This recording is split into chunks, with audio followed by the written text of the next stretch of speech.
Hello. Today we will have a brief analysis on the very common and useful verb to be in English. When I started high school, I was faced for the very first time to the study of English as a second language. But the funny thing is that the very first day was confusing to me because of the way grammar is presented in the English language. What I saw on the board, the thing that my teacher wrote, she was presenting the verb to be, and of course she wrote to on be. And my question was, why do we have to use two words when we want to talk about one single action, one single verb? And the reason for this is because she was presenting this verb in the infinitive form. Infinitive? What is that?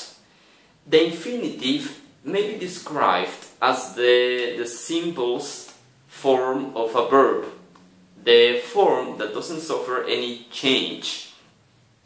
If we make if we make a comparison with the Spanish language, we may realize that in Spanish we have verbs, actions like cantar, beber, sentir, jugar, pensar, cocinar, and so on. And these actions, as I said, are given in the infinitive form with no change. If you pay attention to the nature of these words, you may realize that they all share some endings. Cantar, jugar, pensar. In this case, the ending for these verbs in the infinitive is ar. But, for example, with verbs like beber, ceder, etc., this ending has to do with the er, with the er. But in some other cases like sentir and vivir, the ending is ir.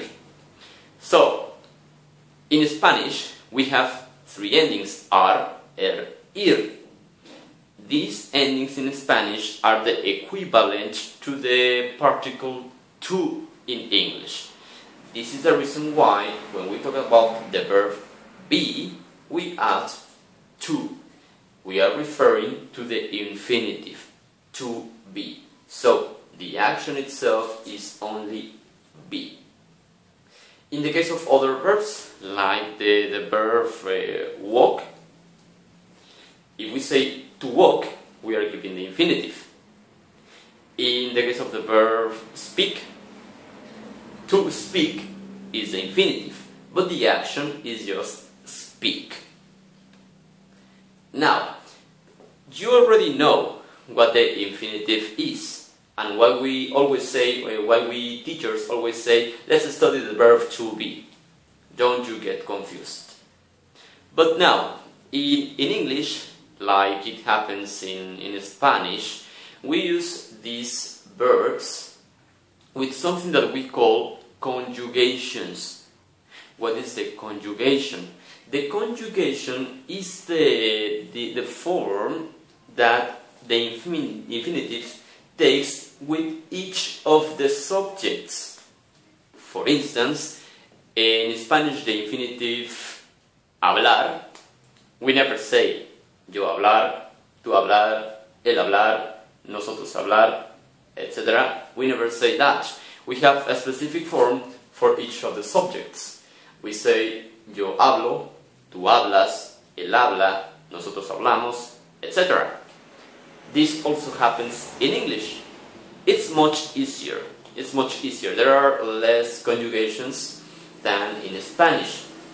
For the verb to be, we have basically three forms: am, is, and are.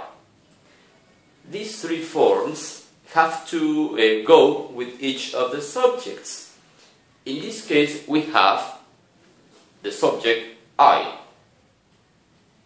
This subject I, the correct form for the verb to be is I am.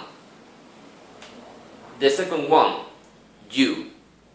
The conjugation of the verb to be for you is you are. Then we have he. The conjugation for the subject he is. The next we have she. She is. Then we have we. We are. The following, you, for the plural, we say you are. Just like it happens in the singular you, but in this case we are referring to the plural. You are. The next one we have is they. They are. And finally, we have the subject or the pronoun it. What is this? It is. Now, we know the conjugations for of the verb to be for each of the persons, for each of the subjects. But there is something else that you have to be aware of. The verb to be. The direct meaning for this verb to be in Spanish could be ser or estar.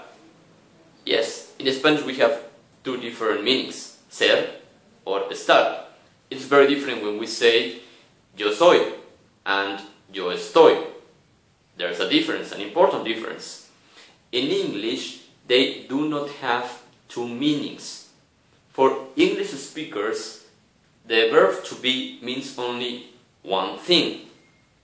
They make the difference when they have the context. So when I say I am happy, the correct meaning in Spanish is yo estoy feliz. But if I say I am in the park, in Spanish we would translate it as yo estoy en el parque and not yo soy en el parque. So for English speakers, the meaning has to do with the context. In Spanish, the meaning has to do with the form. Now, let's practice again the pronunciation for each one.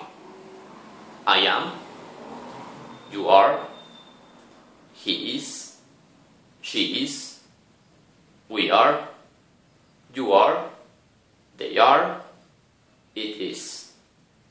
On my left, you have the pronouns, you have the conjugation, and right after that, you have what could be a close equivalent pronunciation in Spanish. The pronunciation will be improved by means of practice. Now, the recommendation from me to you is to practice all of these verbs. There is no other. It's very important for you to remember them. They have to be memorized, and you have to practice the pronunciation over and over again. Si te gustó esta clase, si fue de tu agrado, te invito a que te suscribas a nuestro canal.